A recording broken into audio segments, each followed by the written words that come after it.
لنفترض أن هناك إنسان ضحى بكل عمره في خدمة غيره، ووهب كل موارده لخدمة الإنسانية، وأطعم الجائع وكفل اليتيم وآوى المساكين وهكذا، ولكن هذا الإنسان لم يكن يصلي. تبعا لكتاب التراث وتبعا لمئات الملايين من المسلمين، هذا الإنسان كافر، سيحبط عمله وسيحترق في نار جهنم إلى الأبد. هل هذا يعقل؟ هل تارك الصلاة فعلا كافر؟ هل الصلاة هي الفرق بين الجنة والنار؟ هل الصلاة عبارة عن حركات بدنية من الأساس؟ وهذا هو موضوع الحلقة اليوم.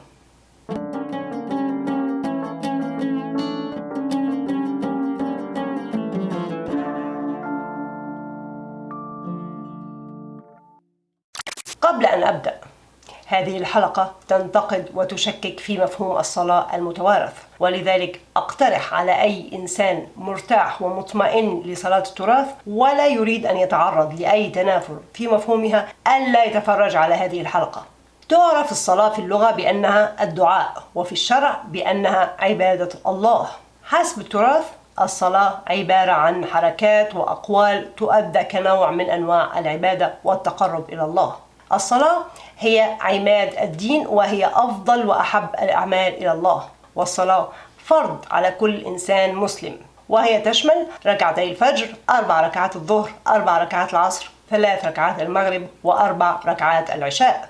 وحسب التراث، الصلاة هي أول ما سيسأل عنه المرء يوم القيامة، ولذلك فكل من ترك هذه الصلوات أصبح كافر. في هذه الحلقة سأنتقد وأحلل هذا المفهوم المتوارث للصلاة، وسأقدم 5 جدالات لإلقاء الضوء على المشاكل والتبعات التي تنتج عن هذا المفهوم، وبعدها سأقترح بديل لمصطلح الصلاة في القرآن. الجدل الأول: من أين جاءت الصلاة؟ كلنا نعلم أن كيفية الصلاة غير موجودة في القرآن، وعدد الركعات غير موجود في القرآن، وما يقال أثناء الصلاة غير موجود في القرآن، وحتى أوقات الصلاة التي نتبعها اليوم غير موجودة في القرآن. إذن من أين جاءت الصلاة؟ الحجة التي أجمع عليها معظم العلماء والمسلمين هي أن الصلاة جاءتنا بالتواتر. الصلاة توارثتها وتناقلتها الأجيال جيلا بعد جيل عبر القرون حتى وصلت إلينا دون تغيير أي تفصيلة صغيرة. على الأقل هذا ما يعتقده معظم المسلمين. المهم، هذا الاعتقاد فيه معضلتين رئيسيتين. أولا، حجة التواتر هذه لم تختلف بمقدار ذرة عن حجة حسبنا ما وجدنا عليه آباءنا، وكلنا نعلم أن هذه حجة مكروهة في القرآن. كل مرة استخدمت هذه الحجة في القرآن كانت على لسان أقوام كذبوا الرسل الذين يدعونهم إلى الحق وفضلوا أن يتبعوا آباءهم، أي التواتر، بعمى. هم ساروا على الطريق الذي كانوا عليه لمجرد أنهم وجدوا آباءهم على نفس هذا الطريق، ولا يوجد أي سبب آخر. المسلمون يستخدمون نفس هذه الحجة الباطلة عندما يدافعون عن الصلاة: إنا وجدنا آباءنا على أمة وإنا على آثارهم مقتدون. نعم، أعلم أن القرآن أمرك بالصلاة وبإقامة الصلاة، ولكنه لم يعطك كيفية الصلاة ولا عدد ركعاتها ولا أوقاتها. مصدرك الوحيد لهذه التفاصيل هو التواتر، أي ما وجدت عليه آبائك، ولا يوجد أي آية تحثنا على اتباع آبائنا. بالنسبة لمن سيقول نحن من حقنا أن نستخدم حجة الآباء لأننا على حق، ولكن هم ليس من حقهم لأنهم على باطل، حقا أتمنى ألا يستخدم أي منكم هذه الحجة العمياء، ولكن سأجيب عليها على أي حال. لو أنت استخدمت حجة ما، فإنك تعطي غيرك الحق في استخدام نفس هذه الحجة، وهذا بالضبط ما فعلته معظم الأقوام على مر القرون. آباءنا نحن على هدى وآباء غيرنا على ضلال. كل دين ومذهب عنده نفس هذا الاعتقاد: نحن على صواب وغيرنا على خطأ، آباءنا على صواب وآباء غيرنا على خطأ. ما الذي يجعلك أنت وآبائك أكثر صحة من غيرك وآباء غيرك؟ ألستم كلكم بشر؟ ببساطة شديدة لم نختلف مطلقا عن الأقوام الذين ننعتهم بالكفر لأننا نستخدم نفس حجتهم الباطلة. ثانيا، حجة التواتر هذه ليست خاصة بالمسلمين فقط، ولكنها موجودة في كل دين ومذهب يحرض أتباعه على التبعية العمياء. من أين جاءت صلاة المسيحيين؟ من أين جاءت صلاة اليهود؟ من أين جاءت صلوات معظم الأديان والمذاهب؟ جاءت بالتواتر. صلوات هذه الأديان أيضا جاءت بالتواتر من جيل إلى جيل عبر القرون. هم أيضا يتبعون ما وجدوا عليه آباءهم. هم يستخدمون نفس حجة المسلمين في الدفاع عن صلاتهم وعن الكثير من معتقداتهم وشعائرهم. فما الذي يجعل تواترنا نحن أصح من تواترهم؟ ما الذي يجعل آباءنا وأجدادنا أكثر صحة وأكثر قدسية من آبائهم وأجدادهم؟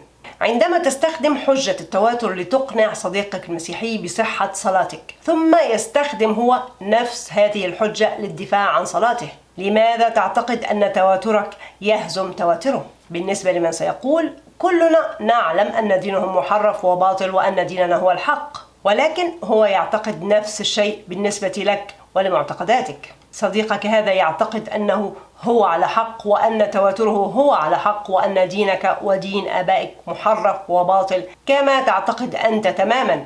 فكيف لك أن تقنعه بدينك لو أنتما تستخدمان نفس الحجج؟ لن تستطيع أن تقنع صديقك بصحة صلاتك إلا إذا استخدمت العقل والمنطق وليس الحجج العمياء التي يستطيع أن يستخدمها كلا الطرفين. عندما يستخدم كلا الطرفين نفس الحجج سيصلان إلى طريق مسدود ولن يقدما أو ينقصا أي شيء من هذا الجدل. ما أحاول الوصول إليه هو أن دليلنا الوحيد على صحة صلاة التراث وكيفية أدائها هو التواتر، أي ما وجدنا عليه آباءنا، وأن هذه حجة باطلة يستخدمها التابع الأعمى الذي لا يفكر بنفسه ولا لنفسه، بل يسلم عقله لأبيه ويمشي في طريقه بعمى. فلو كانت هذه الحجة هي مبررك ودفاعك الوحيد لأدائك الصلاة بهذا الشكل والعدد بالتحديد، إذن حجتك باطلة ولن تقنع أي إنسان عاقل. بالنسبة لمن سيقول صلوا كما رأيتموني أصلي، المسلمون القدماء رأوا محمد يصلي فصلوا مثله، ثم علموا أبنائهم هذه الصلاة حتى وصلت إلينا بشكلها الحالي. أولا، هذا نفس اعتقاد المسيحيين واليهود وغيرهم، فهم يعتقدون أنهم يصلون كما صلى آبائهم الأولون. ومرة أخرى أسأل، ما الذي يجعل تواترنا أصح من تواترهم؟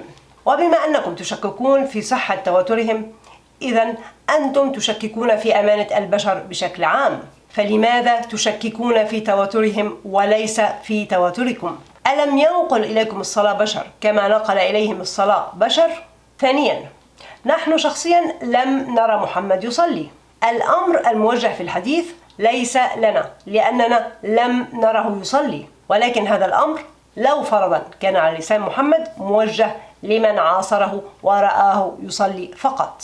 نحن لا نصلي كما رأينا محمد يصلي، ولكن نصلي كما رأينا آباءنا يصلون، وهذا بالضبط ما يفعله أتباع الأديان الأخرى. فكل من يزعم أن آباءنا نقلوا إلينا الصلاة بشكل صحيح، هذا يعني أن آباء المسيحيين واليهود وغيرهم أيضا نقلوا إليهم الصلاة بشكل صحيح. وبالتالي كل من يشكك في تواتر غيره فعليه أن يشكك في تواتره هو شخصيا. بالنسبة لمن سيقول القرآن أيضا جاءنا بالتواتر، لو شككنا في صحة الصلاة فنحن نشكك في صحة القرآن لأنهما من نفس المصدر. أولا، هل تتبعون القرآن لأنه جاءكم بالتواتر؟ هل تتبعون القرآن لأن آباءكم نقلوه إليكم؟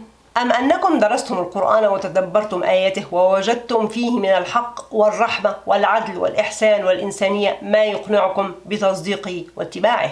لو مطلوب منا أن نتبع القرآن بعمى لمجرد أن آباءنا نقلوه إلينا، إذن نحن نعطي الحق لغيرنا أن يتبعوا كتبهم بعمى لمجرد أن آباءهم نقلوها إليهم. المسلمون يكيلون بمكيالين، يتوقعون من غيرهم أن يتدبروا ويتفكروا حتى يجدوا الإسلام، بينما يتوقعون من المسلمين التبعية العمياء والخضوع المطلق دون تفكر ولا تدبر. يتوقعون من غيرهم أن يخالفوا آبائهم ويخرجوا عن دين أجدادهم المتوارث، بينما يتوقعون من المسلمين أن يتبعوا آبائهم، أي التواتر بعمى. ثانيا، هل باستخدام هذه الحجة تتوقعون منا التبعية العمياء؟ هل باستخدامكم هذه الحجة تتوقعون منا أن نتخلى عن المنطق والعدل والقناعة والراحة النفسية لمجرد أن حجتكم متوارثة؟ تبعا لهذه الحجة أي شيء جاءنا بالتواتر فهو صحيح بدون أدنى شك، وإلا مصدر القرآن باطل، وهذه حجة بلهاء. نحن لا نتبع أي جدل أو أي فكر لأنه متوارث، بل لأنه مقنع ومنطقي وعادل. ونفس هذا الكلام ينطبق على الصلاة. لو حجتك الوحيدة لأدائك الصلاة بهذه الطريقة هي التواتر، أي ما وجدت عليه آبائك، إذن أنت لم تختلف ولا بمقدار ذرة عن الأقوام الذين تتهمهم بالكفر والوثنية والتبعية العمياء. الجدل الثاني: صلاة التراث عشوائية.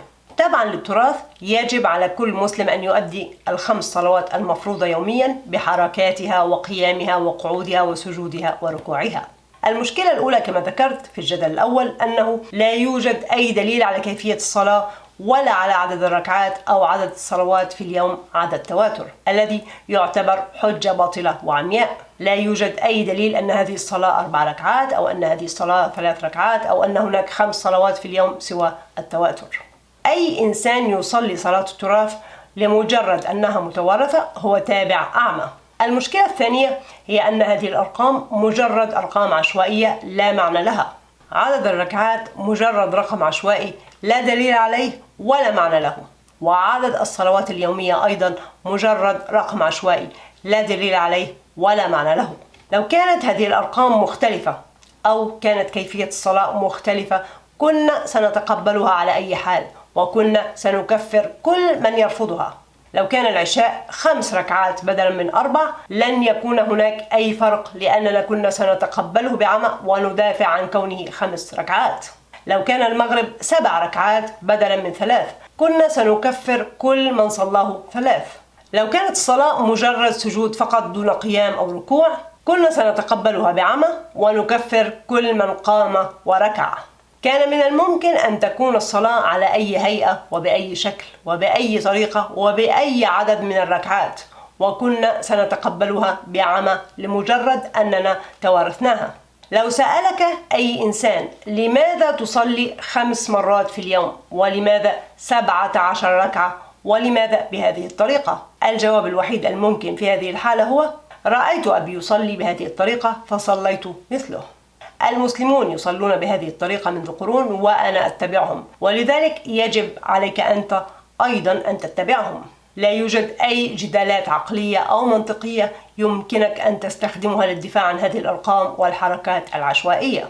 هذا الموضوع لا علاقة له مطلقا بالقناعة ولا بالمنطق، بل بالتبعية العمياء فقط. لو عدد الركعات وكيفية أدائها مهمة كما تتخيلون، لماذا لم تذكر في القرآن المبين لكل شيء؟ حسب التراث القرآن وصف كيفية الوضوء ولكنه أهمل وصف كيفية الصلاة وعدد ركعتها، فإما أن القرآن ناقص أو أن هذه الركعات ليست من الدين في شيء والبشر هم من ابتدعوها واختلقوها. المشكلة الثالثة: هذه الحركات العشوائية أصبحت الفرق بين الجنة والنار. حسب التراث كل من لم يصلي بالطريقة المتوارثة بحركاتها وركعاتها فمصيره جهنم. هل يجب أن تؤدى الصلاة بهذه الطريقة بالتحديد كي تكون مقبولة؟ هل صلاة اليهودي مثلا باطلة لمجرد أنها غير مطابقة لصلاة المسلم؟ هل صلاة المسيح الموحد باطلة لمجرد أنها غير مطابقة لصلاة المسلم؟ الإجابة المترسخة في عقول معظم المسلمين هي نعم. فكل من لم يصلي صلاتنا ويؤمن بما نؤمن به فصلاته باطلة وهو كافر مصيره جهنم. وهذا النوع من التفكير أناني وظالم وسطحي جدا. هذا التفكير السطحي يحدد صلاح وتقوى الإنسان بناء على أدائه لبعض الحركات العشوائية بدلا من الاطلاع على أعماله. بالنسبة لكم من لم يؤدي هذه الحركات بهذه الطريقة وبهذا العدد أصبح إنسان كافر لا يتقي الله. حتى لو كان هذا الإنسان يكثر من الأعمال الصالحة هو في عين التراث كافر مصيره جهنم لو لم يؤدي هذه الحركات البدنية العشوائية التي لا تقدم ولا تؤخر. حتى لو كان هذا الإنسان أفضل منكم أخلاقا وأحسن منكم أعمالا كنتم ستكفرونه لأنه لا يصلي كما تصلون. بسبب هذا الفكر أصبح من صلى 17 ركعة في اليوم أصلح وأتقى ممن أطعم 17 جائع. وبسبب هذا الفكر أصبح من صلى النوافل زيادة على الفرائض أصلح وأتقى ممن صلى الفرائض فقط. وبذلك أصبح المسلمون يتباهون بكثرة ركعاتهم لإظهار خشوعهم وتقواهم بدلا من حرصهم على كثرة الأعمال الصالحة. وليس هذا فقط، أصبح الكثير من المسلمين يشعرون بالتفوق الأخلاقي مقارنة بغيرهم لمجرد أنهم يؤدون صلاتهم التراثية. أصبح المسلم التقليدي يعظم من شأن نفسه لأنه يؤدي بعض الحركات، ويحقر من شأن من لم يؤدي هذه الحركات، على اعتبار أن هذه الحركات هي الفرق بين الجنة والنار. بالنسبة لمن سيقول الصلاة ليست مجرد حركات بدنية، بل هي علاقة مع الخالق وعبادة له وطاعة له. الصلاة ليست فقط بالجسد، بل أيضا بالقلب.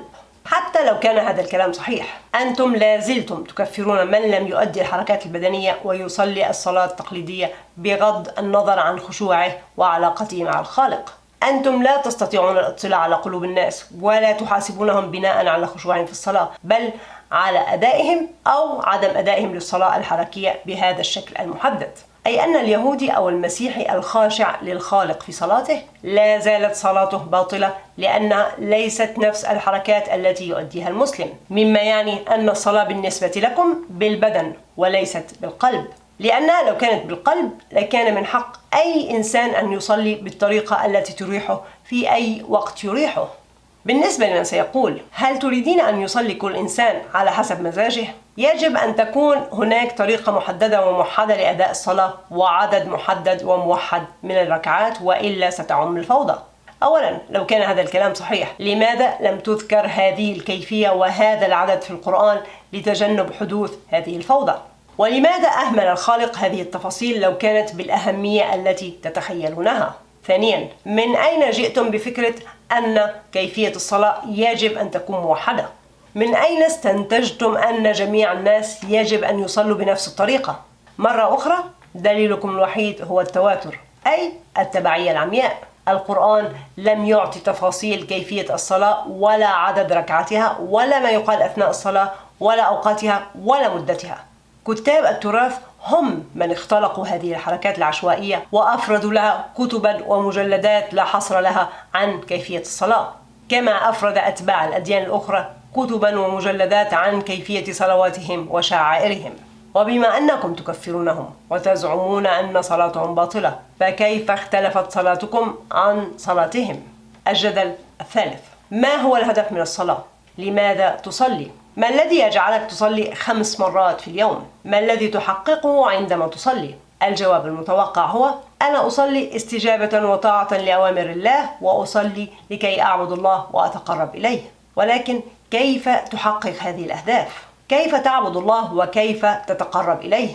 ما الذي تفعله أثناء الصلاة لتحقيق هذه الأهداف؟ أثناء الصلاة التراثية المسلم يدعو الخالق بأسمائه الحسنى ويعظم من شأنه ويمجد قدراته ويشكره ويحمده ويتوسل إليه ويترجاه من أجل المغفرة وتحقيق الآمال والأحلام. ملخص الصلاة التراثية هو مزيج من مدح الخالق والتوسل إليه. أولا، مدح الخالق والتعظيم من شأنه. عندما تصلي أنت تذكر أسماء الخالق وتصفه بالغفور والرحيم والعزيز والحكيم والوهاب والودود وهكذا، وتذكر معجزاته وخلقه وتمجد من قدرته وتشكره وتحمده بلسانك. ولكن ما الفائدة من ذلك؟ ما الفائدة من هذا الإطراء والتمجيد؟ هل الخالق يحتاج منا أن نمجده ونعظم من شأنه؟ طبعا لا. هل نحن نحتاج أن نمجد الخالق ونعظم من شأنه؟ لو الإجابة نعم، ماذا نستفيد؟ هل هذا الإطراء والتمجيد سيثقل ميزان صاحبه يوم القيامة؟ هل الإنسان الأكثر تقى وخشوع هو أكثر من مدح الخالق؟ هل من ردد سبحان الله وبحمده 1000 مرة خير ممن رددها مرة واحدة؟ وهل من رددها مرة واحدة فقط خير ممن لم يرددها من الأساس؟ هل الغرض من الصلاة تمجيد الخالق والتعظيم من شأنه؟ هل هذه هي العبادة؟ لو هذا هو الغرض من الصلاة، إذن الإنسان الذي يمدح الخالق ويعظم من شأنه هو أكثرنا تقى وخشوع. وبسبب هذا التشديد والتركيز على أهمية الصلاة التراثية وكونها ركن من أركان الإسلام وكونها أول شيء يسأل عنه الإنسان يوم القيامة، أصبح هذا الإطراء والتمجيد أهم من العمل الصالح. أصبح من مدح الخالق خير ممن أطعم جائع. ثانيا، التوسل والترجي إلى الخالق. النصف الآخر من الصلاة يشمل طلب المغفرة والرحمة من الخالق، أن يغفر لك ذنوبك ويحقق آمالك ويبعد عنك الأذى والشر ويدخلك الجنة وينجيك من عذاب النار وهكذا. ولكن هل الترجي والتوسل يأتي بأي نتيجة؟ هل الغرض من الصلاة ترجي الخالق ليستجيب لدعواتنا ويغفر لنا ذنوبنا؟ هل من أكثر من التوسل والترجي أثناء الصلاة أكثر تقى وخشوع ممن لم يتوسل أو يترجى؟ بهذا المنطق أصبح الترجي والتوسل لطلب المغفرة وطلب الأمنيات خير من الجهد والمثابرة للحصول على المغفرة وتحقيق الأمنيات. بالنسبة لمفهوم الدعاء المتوارث، قد تحدثت عنه في فيديو القضاء والقدر، وأثبتت أن الدعاء كما فهمناه لا يستجاب ولا يفيدنا في أي شيء. المهم، معظم المسلمين ولدوا ونشأوا على الصلاة فتقبلوها دون تفكير واتبعوا آبائهم بعمى. لكن لو فكروا قليلا في صلاة التراث سيدركون أنها ليست سوى مزيج من الإطراء والتوسل للخالق، وهناك مشكلة كبيرة في هذا المفهوم. سأعطيكم مثال لتوضيح هذه المشكلة. لنفترض أن هناك فصل فيه 40 طالب ومدرس واحد. نصف التلاميذ ذاكروا واجتهدوا، بينما النصف الآخر تكاسلوا ولم يذاكروا. عندما جاء يوم الامتحان نجح الذين اجتهدوا ورسب الذين تكاسلوا، ولكن بعض التلاميذ الكسالى الذين رسبوا ذهبوا إلى المدرس وأخذوا يمدحونه: يا أعظم مدرس في التاريخ، يا أعظم من أنجبت النساء، لن نجد من يماثلك لطفا وإنسانية وتفهما لأحوالنا. ثم انحنوا على ركبهم وأخذوا يترجوه ويتوسلون إليه: نرجوك اكتب لنا النجاح وارفع درجاتنا، تكرم علينا ولا تخذلنا. المدرس استجاب لهم وجميعهم نجحوا. هل هذا عدل؟ هل استحق هؤلاء التلاميذ النجاح؟ هل ظلم المدرس الذين ذكروا عندما تقبل الإطراء والترجي ومنح الغير مستحق ما لا يستحق؟ أرجو أن نكون كلنا متفقون أن هذا المدرس أخطأ وجزاؤه الطرد. الموضوع لم ينتهي هنا. بعدما انتهى المدرس من وضع درجات النجاح للكسالى المتملقين جاءه بعض الناجحين. نعم نجحنا، ولكننا نرغب في درجات أعلى، فهل لك أيها المدرس العبقري العظيم المعطاء أن تتفضل علينا وتمنحنا درجات أعلى؟ وأخذوا يمدحونه ويترجونه كما فعل السابقون، والمدرس تقبل الإطراء والترجي واستجاب لهم ومنحهم درجات أعلى ممن ذاكر ولم يمدح ويتوسل. مرة أخرى أرجو أن نكون كلنا متفقون أن جزاء مثل هذا المدرس الطرد. حتى لو التلاميذ ذاكروا، التملق والمديح والترجي يجب ألا يؤثر على نتائجهم. حتى لو كان الطلاب صادقين في المديح يجب ألا يؤثر مديحهم على نتائجهم. نجاح الطلاب يجب أن يكون نتيجة المذاكرة والدراسة والاجتهاد فقط، وليس نتيجة التملق والإطراء والترجي والنفاق. من يصلي صلاة التراث مثله كمثل التلميذ الذي مدح وترجى ثم توقع أن ينجح. صلاة التراث ما هي إلا إطراء وتملق وترجي للخالق بغرض النجاح، أي دخول الجنة. كتاب التراث أقنعونا أن الصلاة أهم من العمل، وأن الإنسان لا يمكن أن يدخل الجنة بدون الصلاة التراثية، أي أنك لا يمكن أن تدخل الجنة دون أن تمجد من شأن الخالق وتترجاه بغض النظر عن عملك. بالنسبة لمن سيقول: هل تقارنين المخلوق بالخالق؟ هل تشبهين الخالق بمدرس؟ هذا مجرد مثال لتوضيح نقطة مهمة. عندما يرتكب الإنسان الظلم تلومونه، ولكن عندما يكون هذا الظلم منسوب للخالق تتقبلونه وتعتبرونه عدلا. كلنا ممكن نتفق أن المدرس ظالم وفاسد. نفس الأمر ينطبق على الخالق. لو كلامكم صحيح والإطراء والترجي فعلا يؤثران على حساب الإنسان ووزن هذا الإطراء والترجي أثقل من العمل الصالح، إذن الخالق ظالم. حتى لو الإنسان صلى، التملق والمديح والترجي يجب ألا يؤثروا على حسابه. حتى لو كان هذا الإنسان صادق في مديحه للخالق يجب ألا يؤثر مديحه على حسابه. نجاح الإنسان في الحياة يجب أن يكون نتيجة الجهد والعمل والمثابرة والعلاقة الطيبة مع الناس، وليس نتيجة التملق والإطراء والترجي للخالق. بالنسبة لمن سيقول: أنت ترتكبين مغالطة رجل القش بهجومك على مفهوم خاطئ للصلاة، فالصلاة ليست إطراء وتوسل، بل هي علاقة عميقة وأساسية بين الخالق والمخلوق يؤديها الإنسان طاعة وتقربا إلى الخالق. ولكن ما تفعله أثناء الصلاة لتطيع الخالق وتتقرب إليه هو أنك تعظم من شأنه وتصفه صفات حسنة وتذكر إبداع خلقه وتطلب منه الرحمة والمغفرة وإجابة دعواتك. يعني من الآخر صلاة التراث مجرد تملق وإطراء وترجي وتوسل. ما نقوم به وما نفعله أثناء صلاة التراث هو إطراء وتوسل، ويجب ألا يؤثر على حسابنا، وإلا أصبح المتملق الذي يمدح الخالق ويترجاه كثيرا هو أتقى الناس وخيرهم وأصلحهم.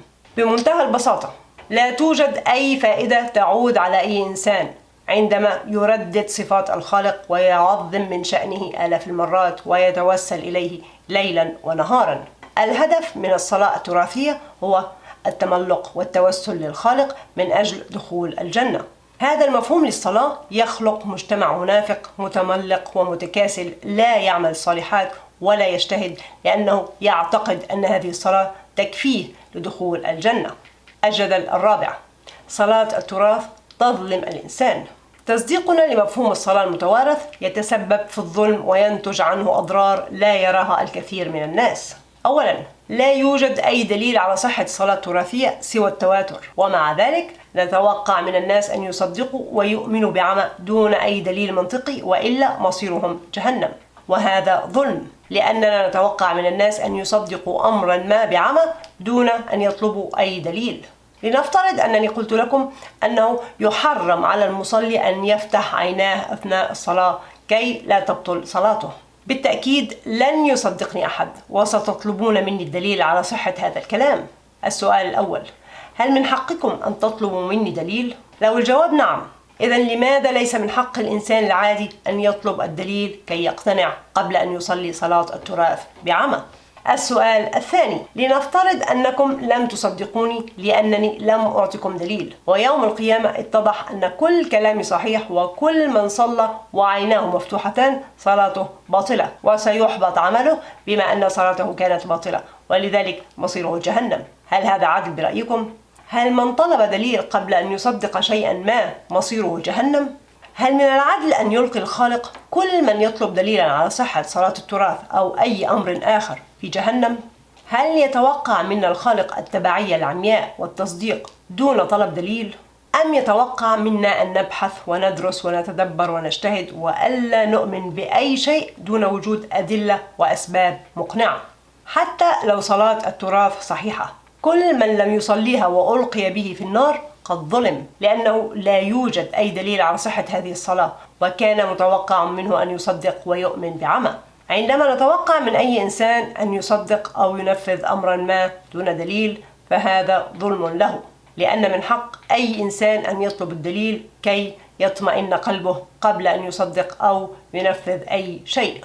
ثانيا، مطلوب من المسلم إجبار الناس على الصلاة وتكفير كل من تركها. حسب التراث مطلوب من المسلمين أن يحاربوا ويجاهدوا الكفار حتى يشهدوا أن لا إله إلا الله ويقيموا الصلاة ويؤتوا الزكاة.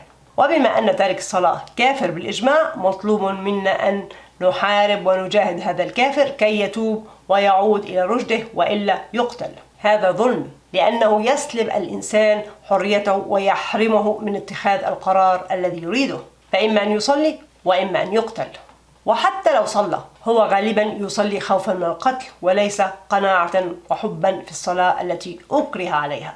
والموضوع بكل أسف لا ينتهي هنا. مطلوب من المسلم أن يجبر أبنائه على الصلاة ويضربهم لو لم يطيعوه، وهذا ظلم، لأن الطفل لا يمتلك الوعي ولا الرشد بعد، وسهل جدا تشكيله وتربيته على أي معتقد أو مذهب مهما كان. هذا عدا عن أنه لا يستطيع الدفاع عن نفسه أو مناقشة هذه المعتقدات أو المذاهب. وحتى لو هذا الطفل صلى فهو يصلي خوفا من العقاب وخوفا من أن يخذل أبويه، وليس حبا في الصلاة التي أكره عليها. الطفل تبعا للتراث يعامل معاملة الكافر، لا حرية له في القرار، فإما الصلاة وإما الضرب، وبعدما يبلغ سن الرشد نقتله إن رفض أن يصلي. أنا متأكدة أن الكثير من المسلمين لا يطبقون هذا الكلام، ولا يقتلون من لا يصلي، ولا يضربون أولادهم إن لم يصلوا، ولكن مع ذلك يدافعون عن هذه التشريعات الظالمة ومصادرها. ثالثا، الاعتقاد أن الصلاة هي مفتاح الجنة هو ظلم. عندما تعتنق هذا الاعتقاد فإنك تكفر كل من لا يصلي حتى لو عمله الصالح يفوق عملك الصالح بمئات الأضعاف، وهذا ظلم له وظلم لك أنت أيضا. ظلم له لأن عمله كله سيحبط لأنه لم يصلي صلاة التراث التي لا يوجد أي دليل على صحتها، وظلم لك لأنك خدعت عندما أقنعوك أن الصلاة أهم من العمل الصالح، فبالغت وأكثرت من الصلاة وأهملت العمل الصالح. لو أنت مقتنع أن الخالق عادل ولا يمكن أن يتسبب في ذرة ظلم لأي مخلوق، إذن يجب أن تتخلى عن هذا المفهوم الظالم للصلاة، أو على الأقل الاعتقاد أن تارك الصلاة كافر يحبط عمله. الجدل الخامس: تناقضات بين مفهوم الصلاة في التراث وفي آيات القرآن. أولا: وإذا كنت فيهم فأقمت لهم الصلاة فلتقم طائفة منهم معك وليأخذوا أسلحتهم فإذا سجدوا فليكونوا من ورائكم. حسب التراث هذه الآية تخاطب إنسان مات من 1400 سنة وتوجه إليه تعليمات عن كيفية الصلاة أثناء الحرب أو الخوف. الرسول في هذه الآية أقام الصلاة وصلى جماعة بالمؤمنين ولكنه لم يسجد، فإذا سجدوا فليكونوا من ورائكم. المؤمنون هم من سجدوا وهو لم يسجد معهم. لو تعريفكم للصلاة صحيح لكانت الآية فإذا سجدتم فليكونوا من ورائكم وليس فإذا سجدوا. ثانيا: لو قال مدير لمساعده اعمل للمغرب إلى منتصف الليل، هل سنستنتج أنه يطلب من العامل أن يعمل فقط عند المغرب ثم يتوقف عن العمل وينتظر منتصف الليل كي يعمل مرة أخرى مؤقتا؟ لا، بل سنستنتج أنه عليه أن يعمل من هذه اللحظة حتى المغرب، ثم من المغرب إلى منتصف الليل. اعمل للمغرب أي اعمل منذ الآن حتى المغرب، إلى منتصف الليل أي من المغرب حتى يأتي منتصف الليل. عندما نقرأ مثل هذه الجملة هذا ما سنستنتجه. لن يستنتج أحد أن هذا العامل عليه أن يعمل لبضع دقائق عند المغرب ثم يتوقف ويعمل بضع دقائق أخرى عندما يحل منتصف الليل. ولكن ماذا عن هذه الآية؟ أقم الصلاة لدلوك الشمس إلى غسق الليل وقرآن الفجر إن قرآن الفجر كان مشهودا. أقم الصلاة لدلوك الشمس إلى غسق الليل. حتى في الآيات القليلة التي تذكر أوقات الصلاة اختلف كتاب التراث حول تفسيرها، ولا يوجد أي تفسير واضح لهذه الآية، ولكن لغويا معناها يجب أن تقام الصلاة طوال هذه الفترة وليس فقط 5 دقائق أثناء دلوك الشمس و5 دقائق أخرى أثناء غسق الليل، بغض النظر عن مفهومي دلوك الشمس وغسق الليل الذي اختلفوا فيه. حرفي الجر اللام وإلى تشيران إلى استمرار إقامة هذه الصلاة طوال هذه المدة دون توقف. وحتى لو تفسيركم صحيح، الإنسان الذي لا يفهم اللغة العربية قد يحتار حيرة شديدة عندما يقرأ هذه الآية بلغته. فباللغة الإنجليزية هذين الحرفين ترجما لي from until، أي من هذه الفترة إلى هذه الفترة، وحتى بالفرنسية ترجما لي depuis jusqu'à، أي من هذه الفترة إلى هذه الفترة. وغالبا في الكثير من اللغات الأخرى ستجدون نفس هذا النمط. من الواضح أن اللغة المستخدمة في هذه الآية تأمر بإقامة الصلاة من دلوك الشمس حتى غسق الليل، ولكن تفسير كتاب التراث يناقض هذا الاستخدام للغة تناقضا صريحا. فهل الآية خطأ أم كتاب التراث هم من أخطأوا وابتدعوا صلاتهم التراثية؟ ثالثا: من المخاطب في هذه الآيات؟ حسب التراث عندما يتعلق الأمر بالنساء يفترض كتاب التراث أن الخطاب موجه للجنس المذكر فقط. مثلا: وإذا طلقتم النساء فبلغن أجلهن، وأيضا فانكحوا ما طاب لكم من النساء، وكثيرة هي الآيات المشابهة والتي تخاطب الجنس المذكر فقط حسب التراث. حسب التراث هذه الآيات دون شك تخاطب الجنس المذكر فقط، ولا يمكن بأي حال من الأحوال أن يكون الخطاب موجه للجنس المؤنث ولا حتى بشكل غير مباشر.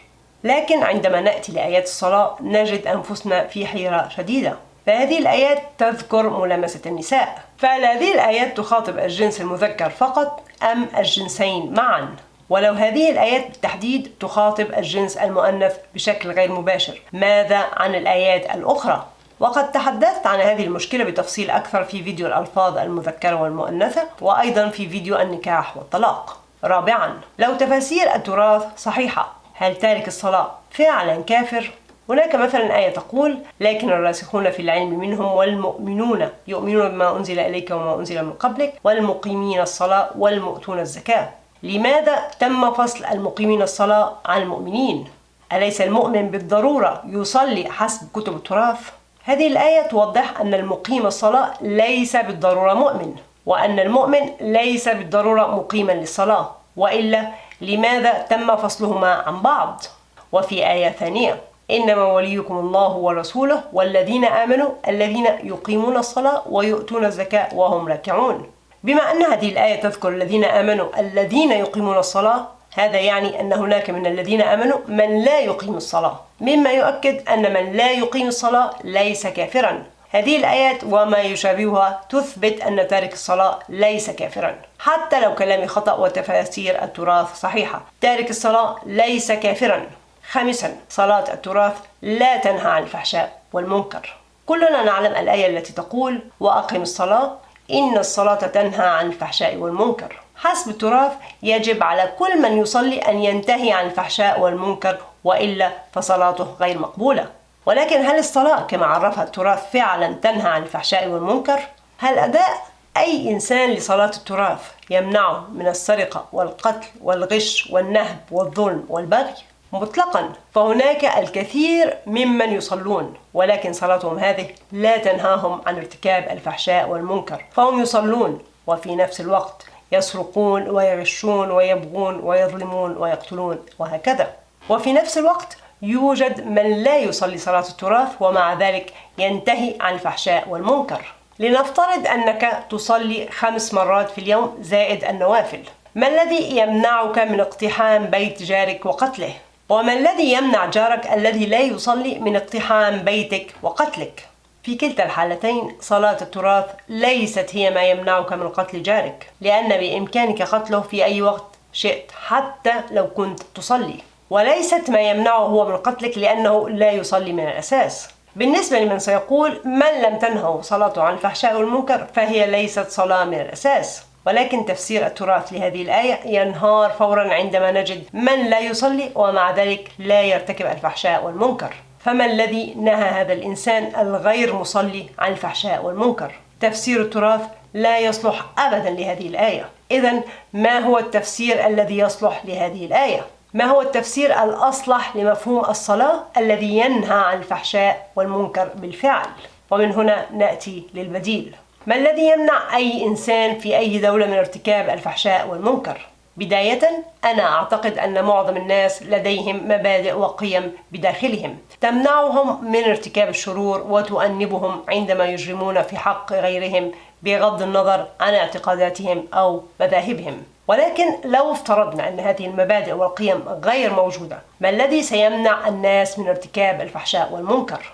غالبا ما يمنع الإنسان المتدين هو الخوف من العقاب، أي من عذاب النار. هو لا يرتكب الذنوب في الدنيا خوفا من العقاب في الآخرة. ولكن ماذا عن المتدين الذي لا يبالي، أو الإنسان الغير متدين الذي لا يعترف بوجود الآخرة من الأساس؟ لو افترضنا أنه لا يوجد أي مبادئ أو قيم عندهم، ما الذي ينهاهم من ارتكاب الفحشاء والمنكر حتى إن أرادوا ارتكابها؟ القانون. القانون هو ما ينهى عن الفحشاء والمنكر، أو على الأقل القانون الصحيح الذي يشيع الحق والعدل والفائدة والإنسانية والرحمة. التعريف الذي أقترحه لمعنى الصلاة هو كالتالي: الصلاة هي القانون الذي يشيع الحق والعدل والفائدة والإنسانية والرحمة ويحمي الإنسان وحقوقه من الظلم والعدوان. أما إقامة الصلاة فهي إقامة وتطبيق هذا القانون وفرضه على المواطنين. أعلم كافرة ملحدة زنديقة. على أي حال، لننظر معا إلى الآيات لنرى إن كان التفسير الذي أقترحه يتوافق مع الآيات. أول آية: والذين استجابوا لربهم وأقاموا الصلاة وأمرهم شورى بينهم. كيف لنا أن نصلي بمفهوم التراث وأمرنا شورى بيننا؟ لا يمكن. لكن لو الصلاة هي القانون، إذن هذه الآية تحثنا على الشورى والديمقراطية عند سن القوانين، كي لا يكون هناك دكتاتور متسلط يفرض القوانين الظالمة على شعبه. ثاني آية: وإذا كنت فيهم فأقمت لهم الصلاة فلتقم طائفة منهم معك وليأخذوا أسلحتهم فإذا سجدوا فليكونوا من ورائكم إلى آخر الآية. قد تحدثت عن الفرق بين الرسول والنبي في فيديو سابق، واقترحت أن النبي لا زال موجودا في أيامنا هذه وأنه السلطة التشريعية. في هذه الآية السلطة التشريعية سنت قانونا جديدا، وعلى الشعب أن يوافق أو يرفض هذا القانون كي تتحقق الشورى. موافقة الشعب هو السجود والخضوع لهذا القانون الجديد. الشعب هو الذي يسجد لهذه القوانين وليس السلطة التشريعية، ولذلك الآية تقول فإذا سجدوا وليس سجدتم. الأسلحة في هذه الآية هي الأدوات التي تمكن المشرع من تطبيق هذا القانون كرجال الشرطة والسجن والغرامات وهكذا. لو القانون وأدواته سقطوا لعم الفساد وسادت الفوضى بسبب ارتفاع نسب الجرائم. ثالث آية فإذا قضيتم الصلاة فاذكروا الله قياما وقعودا وعلى جنوبكم فإذا اطمأننتم فأقيموا الصلاة إن الصلاة كانت على المؤمنين كتابا موقوتا. بمفهوم التراث كيف نصلي ثم نقيم الصلاة؟ هم يزعمون أن الصلاة الأولى تشير لصلاة الخوف وإقامة الصلاة تشير للصلاة العادية، ولكن الاستخدام اللغوي لا يؤيد هذا التفسير أبدا. لكن لو الصلاة هي القانون، إذن بعد أن تتشاوروا وتسنوا القوانين ويتم موافقة الشعب عليها يجب أن تقام هذه القوانين، أي تطبق وتفرض وتنفذ. إن الصلاة كانت على المؤمنين كتابا موقوتا. إن الصلاة أي القانون الأعدل والأفضل مفروضة ومكتوبة على المؤمنين في جميع الأوقات ليلا ونهارا دون أي استثناء، وإلا عمت الفوضى وساد الفساد. رابع آية أقم الصلاة لدلوك الشمس إلى غسق الليل وقرآن الفجر إن قرآن الفجر كان مشهودا.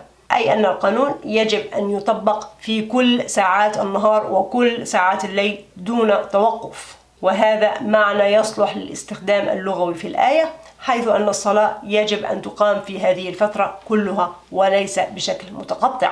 خامس آية وإذا ضربتم في الأرض فليس عليكم جناح أن تقصروا من الصلاة إن خفتم أن يفتنكم الذين كفروا. هناك الكثير من الدول الظالمة التي تفرض قوانين جائرة على مواطنيها. لو أنت مسافر إلى إحدى تلك الدول واضطررت أن تطبق هذا القانون الجائر مؤقتا كي تبعد عنك الأذى فلا بأس في ذلك. سادس آية يا أيها الذين آمنوا لا تقربوا الصلاة وأنتم سكارى حتى تعلموا ما تقولون. لو افترضنا أن السكر هو ذهاب العقل والوعي، فالخمر ليس فقط ما يؤدي لذلك. الإنسان قد يكون سكران بالنفوذ والجشع والسلطة والخوف، وأيضا نتيجة الكحول والمخدرات وهكذا. الموضوع ليس فقط متعلق بالكحول. الآية تحثنا ألا نسن أي قوانين جديدة ونحن تحت تأثير أي من مذهبات العقل حتى لا نفسد القوانين ونجعلها متحيزة لفئة أو طائفة دون أخرى. بالنسبة لبقية الآية تفسير التراث لا يصلح لأنه حينها يخاطب الجنس المذكر فقط كما أشرت في فيديو النكاح والطلاق. بقية الآية ترشد من فقد وعيه أو عقله ألا يقرب سن القوانين حتى يتطهر ويغتسل من هذه الحالة من غياب الوعي. سابع آية حافظوا على الصلوات والصلاة الوسطى وقوموا لله قانتين. لماذا صلاة العصر أهم من أي صلاة حسب تفسيرهم؟ هذا كلام في منتهى الغرابة. الصلاة الوسطى لا تعني منتصف النهار كما ادعى التراث. الأوسط أو الوسط هو الأفضل والأعدل والأحسن، كما في آية قال أوسطهم ألم أقل لكم لولا تسبحون. حتى التراث في هذه الآية عرف أوسطهم أنه أعدلهم وليس المتوسط في المكان أو في السن. الصلاة الوسطى هي الصلاة الأعدل والأقسط والأحسن. في مرحلة سن القوانين يجب عليكم أن تميلوا للقوانين الأعدل والأقوم والأحسن والأفضل للجميع وليس القوانين المتحيزة والظالمة. ثامن آية إن المنافقين يخادعون الله وهو خادعهم وإذا قاموا إلى الصلاة قاموا كسالى يراؤون الناس ولا يذكرون الله إلا قليلا. هذه الآية تشير إلى الكثير من السياسيين والمستفيدين الذين لا يبالون بسن القوانين الصالحة لعامة الشعب وإنما القوانين التي تفيدهم هم شخصيا. تاسع آية يا أيها الذين آمنوا إذا نودي للصلاة من يوم الجمعة فاسعوا إلى ذكر الله وذروا البيع ذلكم خير لكم إن كنتم تعلمون. لو اتبعنا مفهوم التراث ماذا لو لم ينادى للصلاة من يوم الجمعة من الأساس؟ وهل نسعى إلى البيع ونذر ذكر الله في أي يوم آخر؟ هذه الآية تقول أننا عندما نجتمع للشورى والمشاركة في سن القوانين علينا أن نبتغي الحق والعدل والمصلحة العامة، أي ذكر الله، ونذر أطماعنا ومصالحنا الشخصية، أي البيعة. بالنسبة لمن سيقول ماذا عن آية إذا قمتم إلى الصلاة؟ بالتأكيد هذه الآية لا علاقة لها بسن القوانين. هذه الآية تشير إلى التطهر النفسي والمعنوي من أي مؤثر على العقل. طبعا هناك بعض التفاصيل التي تحتاج لتدبر أكثر، ولكن في الوقت الحالي هذا التفسير في رأيي هو الأقرب للعقل والمنطق، كما أن تفسير التراث فيه بعض الثغرات التي تحتاج لحلول. مثلا المشلول أو ناقص اليد أو ناقص القدم لا يستطيعون أن يطبقوا هذه الآية بمفهوم التراث، والأيدي ليست بالضرورة هي أذرع الإنسان كما نعرفها، وإنما قد تشير للأيدي المعنوية، أي القوة والسلطة والموارد، كما في آية واذكر عبدنا داود بل الأيدي إنه أواب. فإما أن داود لديه 5 أو 6 أذرع، أو لفظ الأيد لا علاقة له بذراع الإنسان كما نظن. بالنسبة لمن سيقول أنت تهدمين عمود الدين وثاني ركن من أركان الإسلام، أنا أحاول هدم التبعية العمياء والخضوع المطلق للشيوخ وعلماء الدين الذين استحوذوا على عقول الملايين وحولوهم لدمى متحركة لا تفكر ولا تنطق إلا بما ينطق به محرك الدمى. صلاة التراث تعتبر عمود الدين بالنسبة لنا، لأن هذا ما نشأنا عليه وتربينا عليه، ولا يوجد أي سبب آخر. كما يعتبر الإيمان بالمسيح كمخلص عمود الدين بالنسبة للمسيحيين لمجرد أنهم نشأوا وتربوا على ذلك، ليس لمجرد أننا نشأنا وتربينا على شيء يعني أنه بالضرورة صحيح. في الوقت الحالي المبرر الوحيد لصحة صلاة التراث هو التواتر، الذي هو حجة باطلة وعمياء. لو أردت الدفاع عن صلاة التراث كعمود للدين فأرجو أن تقدم حجج منطقية وليس حجج التواتر هذه، كما أن التفسير الذي أقترحه يجعل الصلاة فعلا عمود الدين. فالحضارة الناجحة تقوم على تطبيق القانون الحق والعادل والمتطور، والذي بدونه ستنهار وتفشل. بالنسبة لمن سيقول يعني مئات الملايين من المسلمين على خطأ وأنت على صواب، يعني جميع المسلمين على مدار 1400 سنة على خطأ وأنت على صواب، يعني جميع العلماء والفقهاء والشيوخ على خطأ وأنت على صواب. هذه أخطاء منطقية يرتكبها الكثير من الناس وهم لا يدركون أنها حجج واهية. بالنسبة لمن يستخدم حجة الأغلبية، أكثر الناس ليسوا على دين الإسلام، فهل هؤلاء المليارات على خطأ وأنت على صواب؟ الإجماع على أمر ما لا يجعله صحيح بالضرورة، وإلا أصبح المسيح ابن الله بالفعل، بما أن المسيحيين أكثر منا عددا.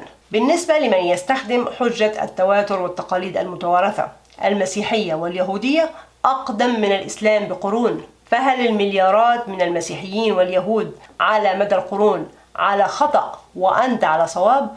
كون الأمر متوارث لمليارات القرون لا يجعله صحيحا بالضرورة، وإلا أصبحت أقدم ديانة هي أصح ديانة. بالنسبة لمن يستخدم حجة الفقهاء والعلماء، أنت تخالف علماء كل الأديان الأخرى وحتى العلماء الملحدين، فهل جميع هؤلاء العلماء والفقهاء على خطأ وأنت على صواب؟ الدين ليس علم، هؤلاء الفقهاء ليسوا علماء وإنما مجرد قراء للتاريخ ولآراء القدماء. هذه الفتاوى والأحكام التي تقدسونها ما هي إلا آراء بشر، ورأي البشر ليس بالضرورة صحيح، وإلا فرأي أي عالم يجب أن نتقبله بعمى دون تحليل أو استجواب بغض النظر عن مجاله. طبعا قد أكون مخطئة، ولكن تحتاجون أدلة مقنعة ومنطقية لإثبات خطئي، وليس حججا عمياء أو شتائم. بالنسبة لمن سيقول ماذا لو كنت مخطئة؟ الاختيار الأكثر أمنا هو الاستمرار في صلاة التراث تحسبا لكونك مخطئة.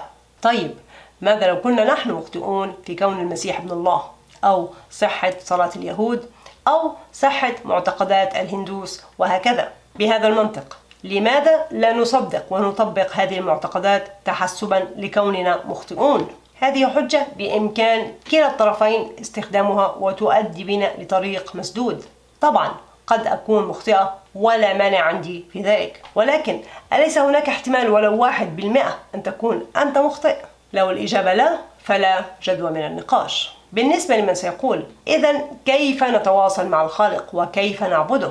اقترحت في فيديو القضاء والقدر أن الخالق لا يتدخل ولا يجيب الدعاء بمفهوم التراث، وليس موجودا في الحاضر بما أنه لا يخضع للزمن، مما يعني أن صلاة التراث لا تحقق هذا التواصل كما تتخيلون، وأنه لا يمكن التواصل مع الخالق. ولو طريقة عبادة الخالق هي مدحه والتعظيم من شأنه وترجيه، هذا يعني أن الخالق مثل البشر يتأثر بالإطراء والتوسل. العبادة الحقيقية تكون بالفهم العميق والأخذ بالأسباب. عبادة الخالق تكون بدراسة خلقه ومحاولة فهم أسباب الوجود وأسباب الخلق ونظام الكون. بالنسبة لمن سيقول: ولكن لماذا يبتدع كتاب التراث هذه الصلاة الحركية؟ كتاب التراث لم ولن يستفيدوا أي شيء بأدائنا لهذه الصلاة.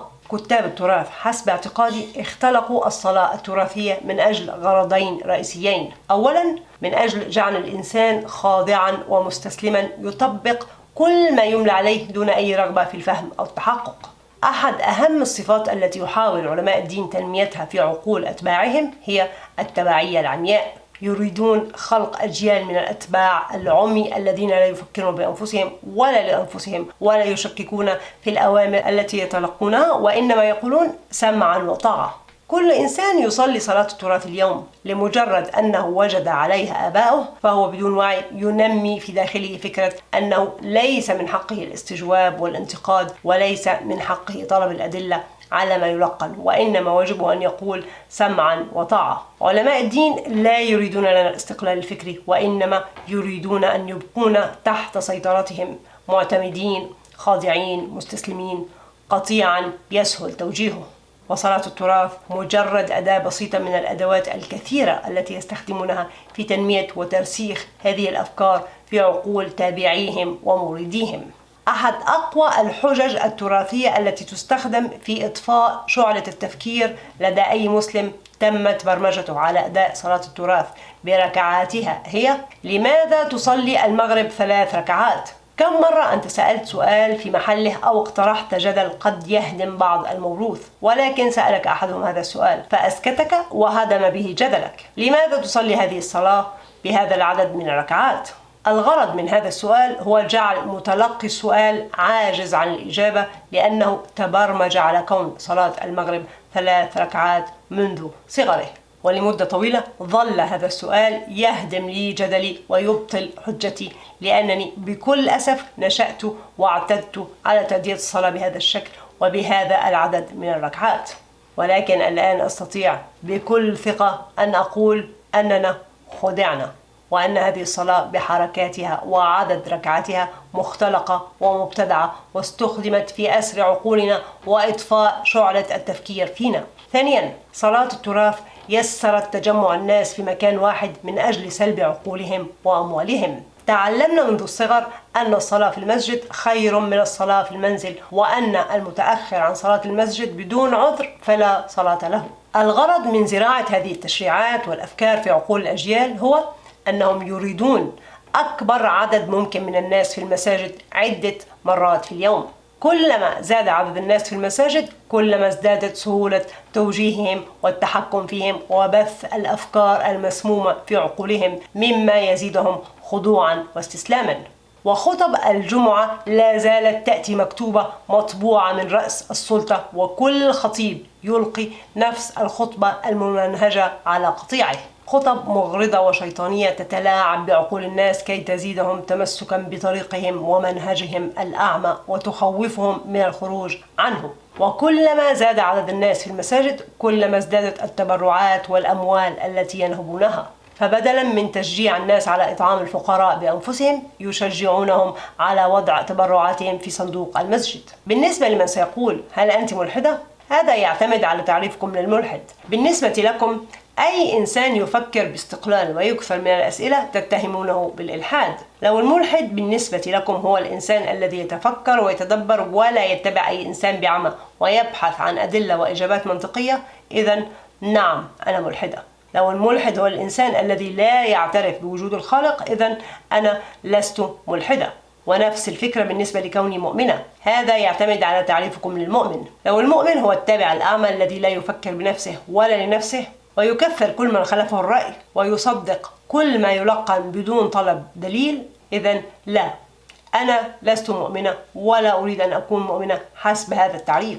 ولكن لو المؤمن هو الإنسان المسالم المستقل فكريا، إذن نعم أنا مؤمنة. بالنسبة لمن سيقول لماذا لا تتركين الناس في حالهم ليصلوا كما يريدون؟ الصلاة لم تضرك ولم تضرهم في شيء، بالعكس الصلاة لها أضرار غير مباشرة لا يلاحظها معظم الناس. كما قلت، تأدية صلاة التراث بعمى لمجرد أنها متوارثة تنمي في داخلنا الخضوع والاستسلام لكل ما هو متوارث حتى لو كان خطأ. نحن لن نرى هذا الخطأ لأننا تعلمنا أن نقدس ونمجد كل ما وجدنا عليه آباءنا. الهدف من هذا الفيديو ليس تشجيع الناس على ترك صلاة التراث. هناك 3 أهداف رئيسية أتمنى تحقيقها من خلال هذا الفيديو. أولا، صلاة التراث ليست مفتاح الجنة. إن كنت تعتقد أن أدائك لبعض الحركات العشوائية التي تحتوي على مزيج من التوسل والإطراء للخالق هو مفتاحك للجنة فأنت واهم. عندما تؤمن بهذا الاعتقاد فإنك تساهم في خلق أجيال متكاسلة ومتملقة تهمل العمل الصالح لأنها تعتقد أن مدح الخالق وترجي هو مفتاح الجنة، وفي نفس الوقت أنت تتهم الخالق بالظلم. وليس هذا فقط، هذه الأجيال عندما تسبب الأذى وتخطئ في حق غيرها فإنها تطلب المغفرة من الخالق بدلا من تعويض من أخطأوا في حقهم والاعتذار لهم شخصيا. العمل الصالح وعلاقتك الحسنة مع الناس بغض النظر عن اعتقاداتك أو ديانتك هي مفتاحك للجنة. ثانيا، تارك الصلاة ليس كافر. الاعتقاد بأن تارك صلاة التراث كافر خلق في معظم المسلمين عقلية سامة وعنيفة ومغرورة. أصبح المسلم يغتر بإيمانه ويعظم من شأن نفسه لأنه يؤدي هذه الصلاة التراثية، بينما يحقر من شأن من لا يؤديها ويتوعده بحريق مؤبد. كفاكم تكفيرا لكل من لا يعتنق أفكاركم واعتقاداتكم المتوارثة والمسمومة. المؤمن يعرف بأعماله وتعامله مع الناس، وكذلك الكافر يعرف بأعماله وتعامله مع الناس بغض النظر عن الاعتقادات. ثالثا، التواتر حجة عمياء. الدليل الوحيد على صحة صلاة التراث هو التواتر، أي ما وجدنا عليه آباءنا، وهذه حجة عمياء وباطلة تدل على انعدام الشخصية وانعدام التفكير. ليس لمجرد أننا توارثنا أمرا ما يعني أنه صحيح بالضرورة. كفاكم تقديسا للموروث ولما وجدتم عليه آباءكم وأجدادكم. أنا لا أدعو أي إنسان أن يهجر صلاة التراث، إنما أحثه على البحث عن أسباب وحجج منطقية ومقنعة بدلا من التقبل الأعمى والتخلي عن الاستقلال الفكري. وطبعا كل ما قلت هو مجرد اجتهاد وممكن يكون خطأ، ولا مانع عندي أبدا أن أكون مخطئة. أعلم أن هذا الفيديو قد يصدم الكثير من المسلمين، خصوصا من قضوا عقودا من حياتهم يؤدون صلاة التراث. لا تتخلوا عن صلاة التراث إن كانت تريحكم نفسيا وتشعركم بالطمأنينة والأمان، فهذا وحده سبب منطقي ومقنع على الاستمرار في أداء صلاة التراث. ولكن بالنسبة لمن لا يشعر بالطمأنينة والأمان أثناء صلاة التراث ويؤديها بشكل ميكانيكي بدون معنى خوفا من عذاب النار، فهذه الصلاة غير مفيدة. الأكثر فائدة من ذلك لك ولغيرك ولمجتمعك بأكمله أن تطعم جائع وتكفل يتيم وتؤوي مسكين